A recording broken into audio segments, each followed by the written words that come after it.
You know, when you have a show about gratitude, you've got to be grateful for your sponsors.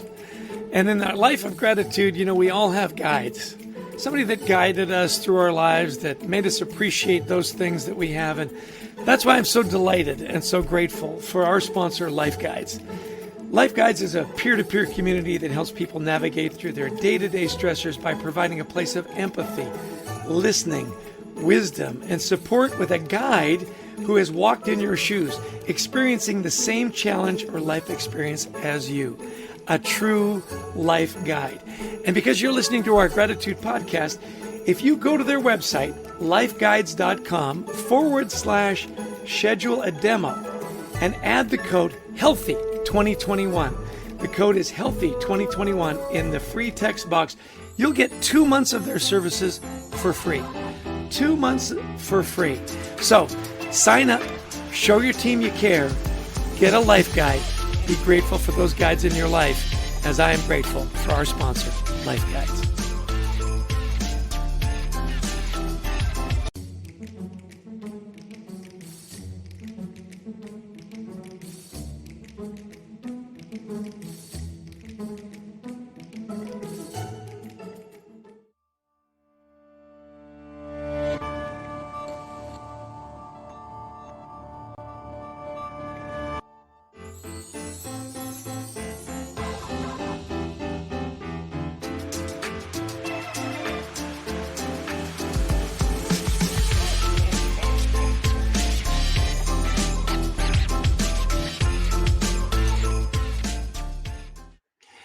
Hey, welcome to Leading with Gratitude. I'm your host, Chester Elton, the apostle of appreciation, and coming to you live from the new Gratitude Virus Epicenter in Summit, New Jersey. Give us 30 minutes. We will give you great information, great inspiration, and a roadmap on how you can create your own personal culture of gratitude at work and where you live. And it's all brought to you on LinkedIn, YouTube, Facebook, all those great platforms by the amazing people at the Methods Network. Well, I'm really excited to introduce today's guest. He's become a dear friend of mine. He is the incomparable, the amazing Martin Lindstrom. Let me tell you a little bit about Martin. He's the founder and chairman of Lindstrom Company, the world's leading brand and culture transformation group, operating across 5 continents and more than 30 countries. Time magazine has named Martin one of the world's 100 most influential people. And for 3 years running, Thinkers 50, the world's premier ranking source of business icons, has selected Lindstrom to be among the world's top 50 business thinkers.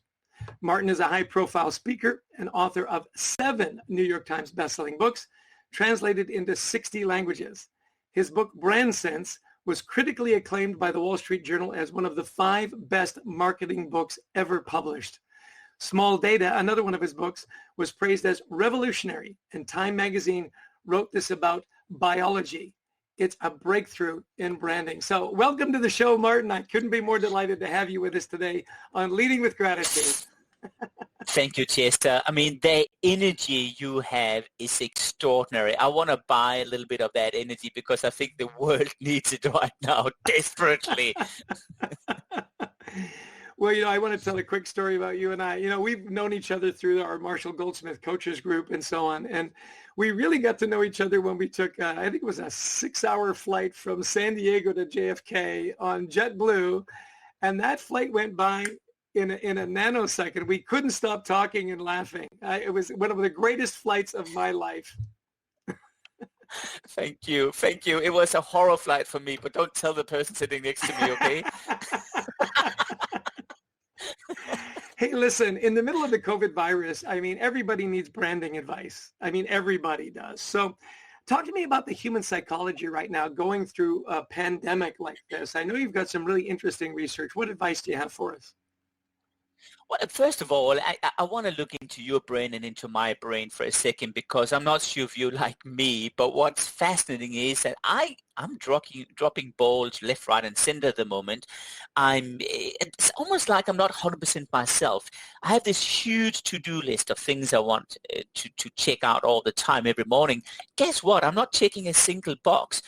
So I started to think about how calm I feel, a little bit sort of beside myself all the time. And realized there's a study back from 1998 where with radish and with cookies, the experiment was very simple. A group of respondents were put into a lab, and they were given the option of eating cookies.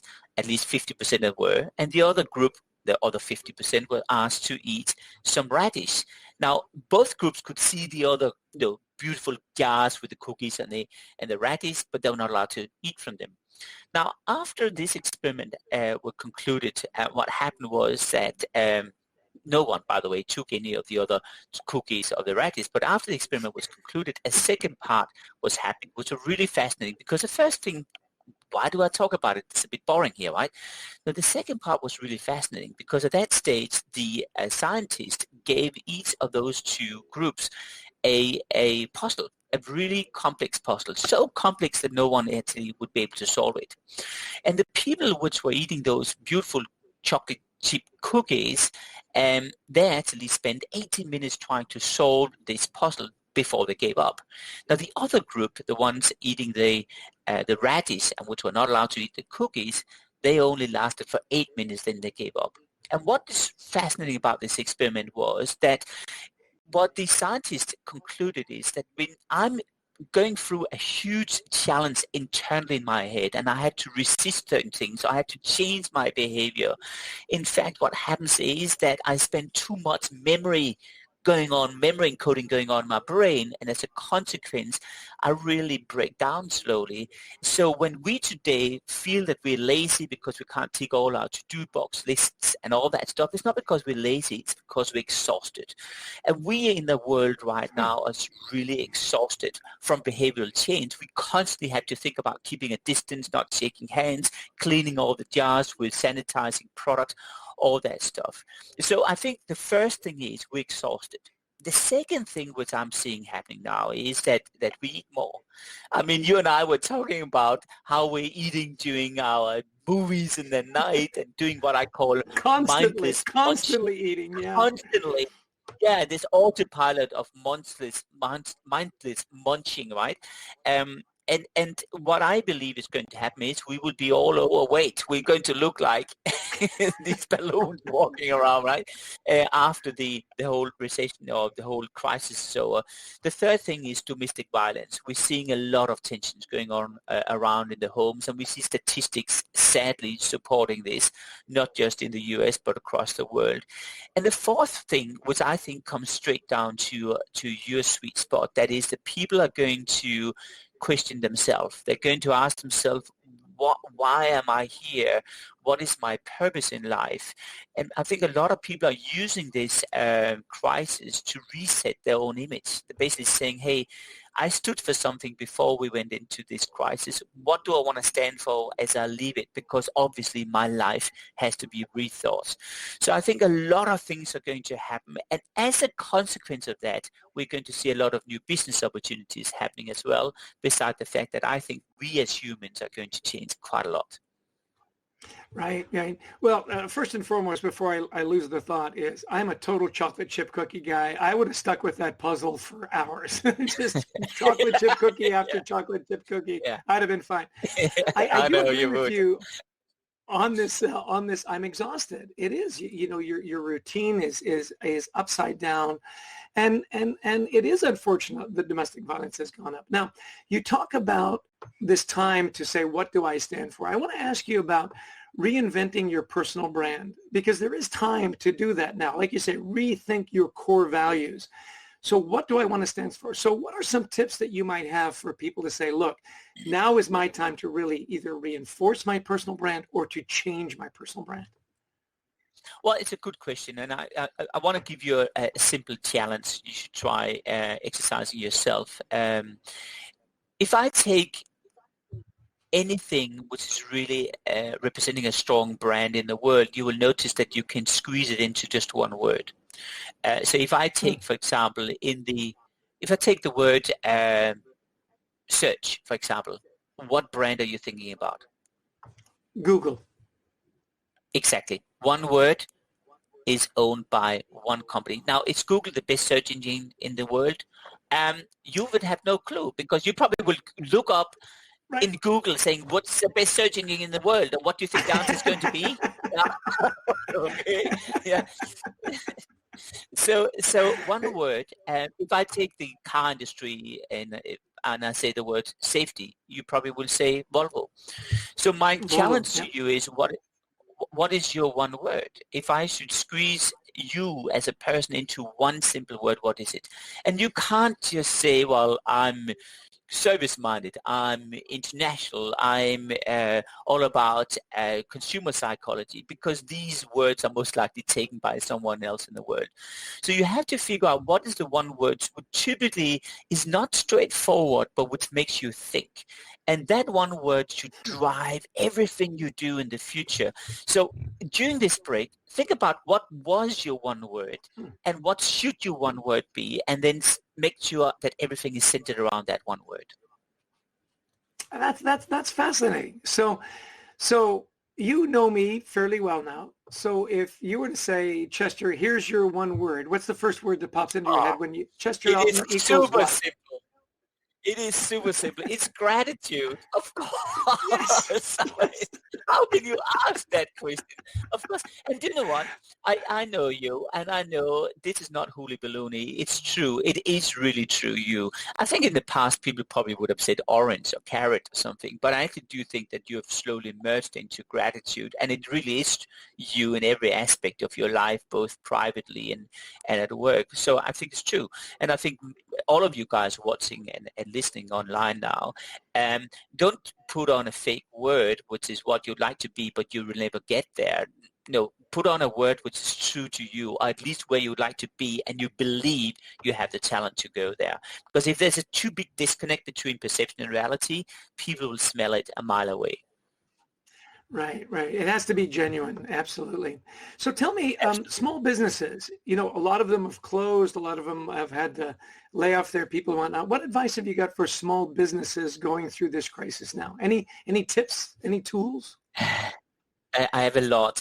Let me tell you a story. Some years ago, I was asked by a major car company in Japan to help them, in Korea, to help them get over the 2008 crisis. So you remember the 2008 crisis, everything went Yep. downhill, and the entire car industry in the US was bailed out with very few exceptions by the US government. Now, this Korean company, they monitored the whole situation. And here's the interesting thing. The US car companies concluded very quickly that consumers do not have the money. So the only way they can survive is to cut the cost of what a car is costing. And guess what? They really didn't sell a lot. The Korean company did something unusual. They started to do consumer insight. And through the insight, they realized that, in fact, people do have the money. They're just afraid of not using them because afraid of using them if they are being fired or terminated from their key income. So they introduced, based on that, what is called the Hyundai warranty. And it was a simple guarantee that if you buy a car from Hyundai and you lose your job within a year, you just return the car and all money will be refunded straight away, no questions asked. Now, I was monitoring the whole situation, of course, from 2008, and guess what? Sales went up of Korean cars, so the Hyundai cars, with 12% in 2008, and in 2009 it went up 14%. And I asked the CEO later on, 2 years later on, how many cars were returned, and the answer was 5. And that is the 5. essence of 5 cars, right? Because it's fear. And what we're seeing right now is a lot of fear going on. So don't be fooled by the fact that people may not buy your product or service, even though they actually in theory should need it right now.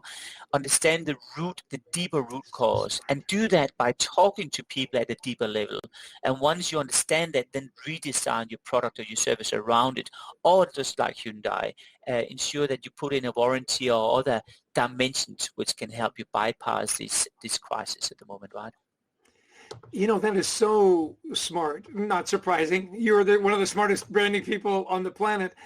My point is this, is that safety piece is even more accentuated for COVID. We've got a restaurant client, and they're already preparing for when COVID is over, and their brand is going to be the cleanest restaurant you've ever eaten in. right? Take that Yeah. fear away. They're going to continue to use masks and gloves. And, it's one of those things where they said, look, when you walk into our restaurant, we wanted you to smell like the fresh baked bread and the meat grilling and so on. Now we want you to smell Clorox, that you can be super safe. I don't know how appetizing that'll be. The point is create that safety. Well, listen, so there will be life after COVID. And I think the really good brands are already thinking about what do we look like after? Like in the crisis, you said, make it safe. After the crisis, what should brands, what should companies be thinking about? Well, it's a very good question. I think that it's important to understand that this is the time right now for you to plan what to do in order to get the traffic back. Because I can tell you right now that people's behavioral patterns are going to change forever. And as a consequence of that, then they actually may not return back to your company, to the service or to the restaurants or whatever you have. So you need to give them a wake-up call, which is seriously dramatic, to remind them. Now, I want to tell you a little bit about neuroscience. In one of the books I wrote in the past called Biology, B-U-Y-ology. In that book, I introduced a term which is stolen from a professor called a somatic marker. Now, if you think about 9/11, 9/11 was a negative somatic marker. It's something so dramatic you'll never forget. And you won't forget even who you're together with the day it happened, who you called, or even, what you're thinking, because it's so profound. It's almost like an emotional bookmark burned into your brain. Now, what we are experiencing right now with COVID-19 is a negative somatic marker. We will never forget what's happening now.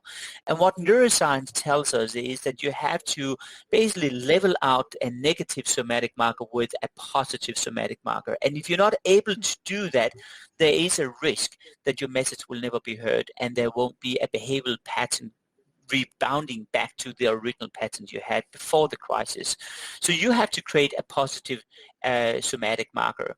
And a positive somatic marker is to do something so dramatic that people will never forget it, whatever it is. So I'll give you an example. One of our supermarket clients here in the US is a supermarket chain which is all about safety now. And they actually have invested in trolley or shopping cart washing machines. Can you believe it?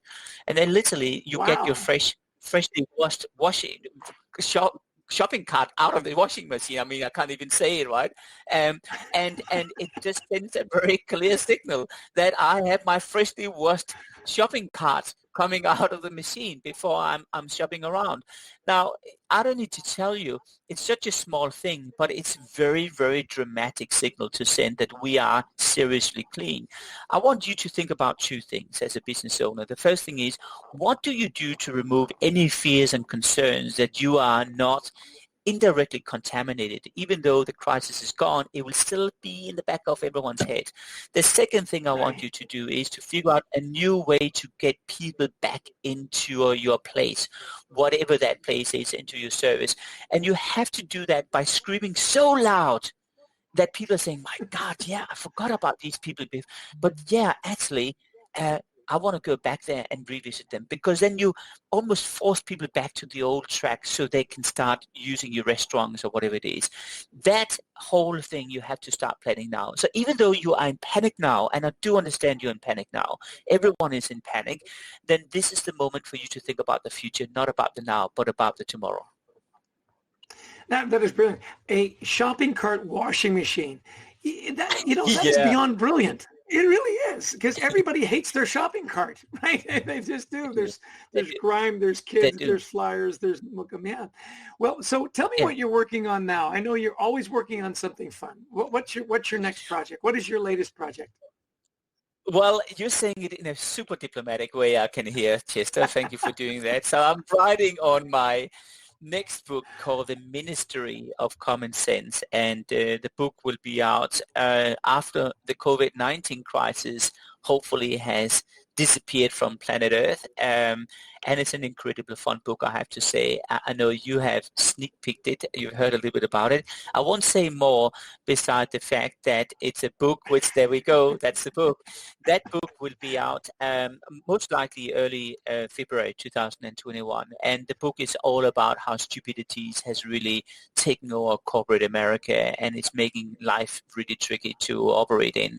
And the book is addressing how do we solve this whole thing. So won't say more. This is a really bad teaser, I know, but at least it's a teaser for a book which is going to be out there once the dust has settled from COVID-19, right?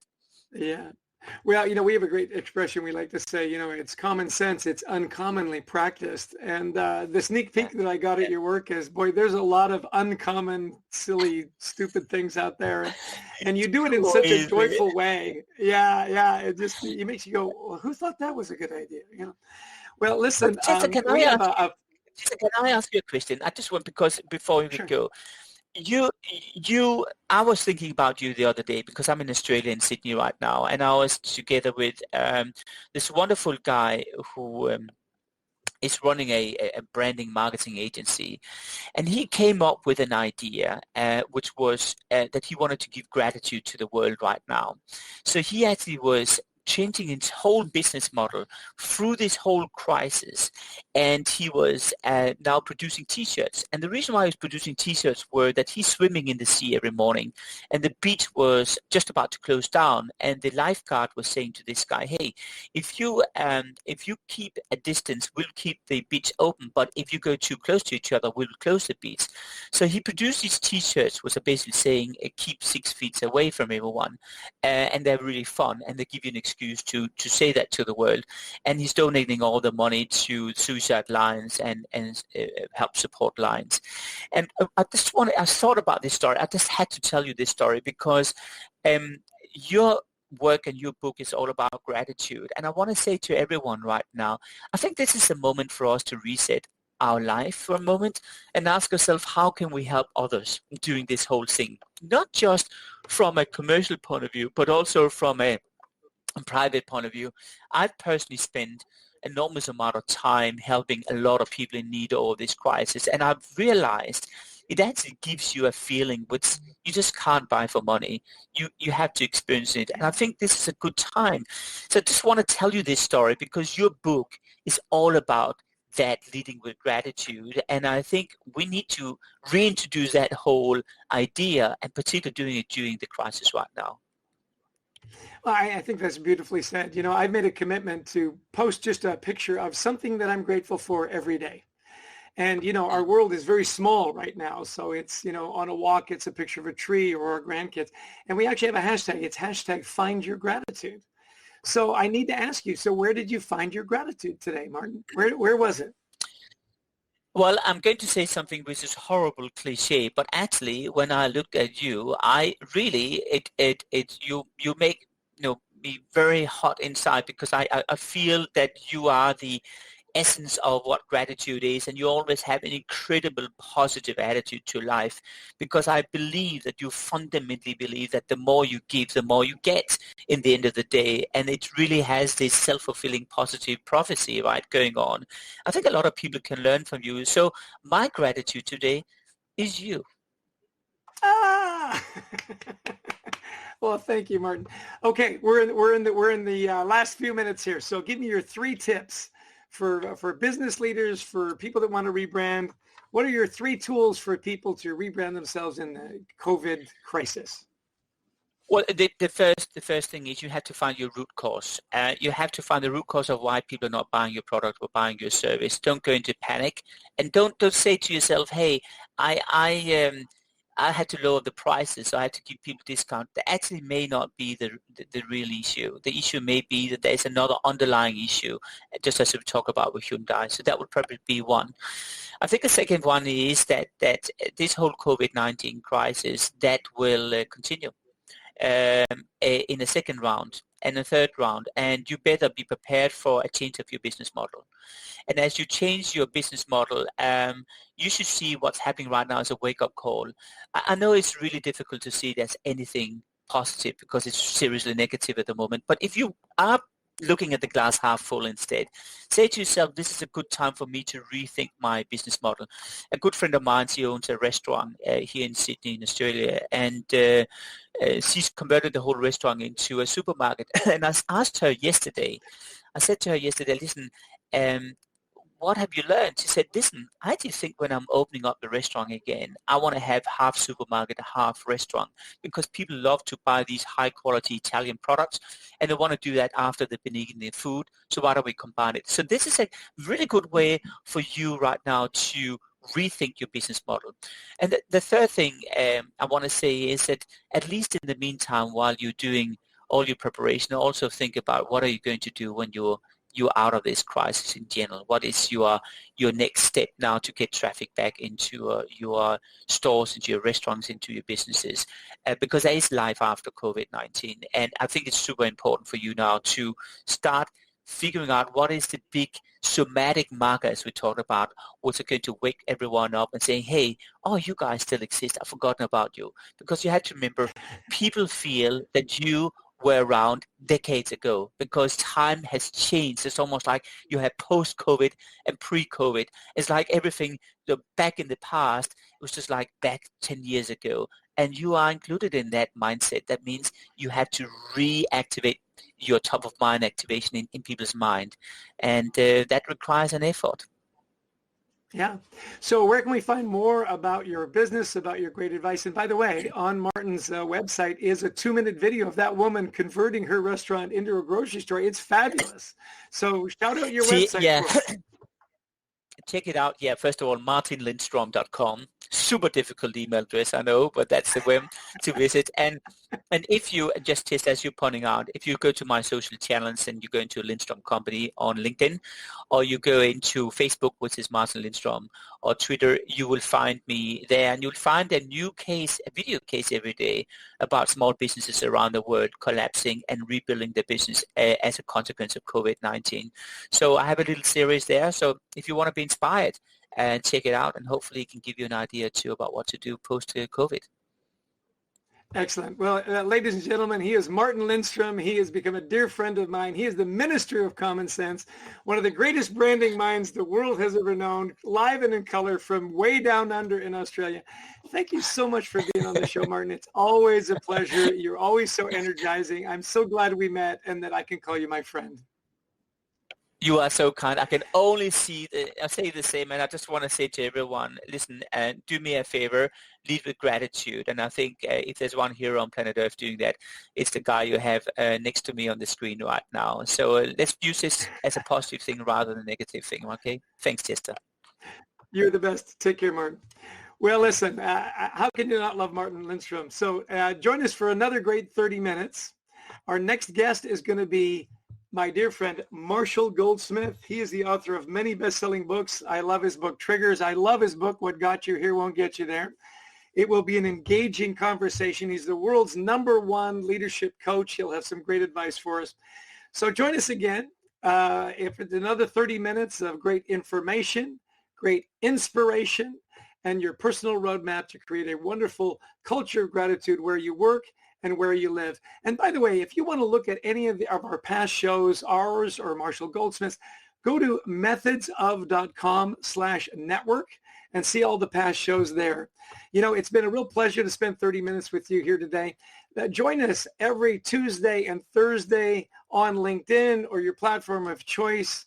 You know, it's always at the same bat time, same bat channel. I always like to close by saying, in this crisis and just in life after the crisis, 3 things. Be grateful, be kind, and be good to everybody, because everybody is having a tough day, especially now. Be grateful, be kind, be good to everybody. Everybody's having a tough day. Well, listen, none of this happens without the amazing people at the Methods Network and probably the world's greatest online producer of all time, Brent Klein. So lots of love. Be careful, be safe, wash your hands. We'll see you next time with Marshall Goldsmith. It's going to be awesome. Cheers.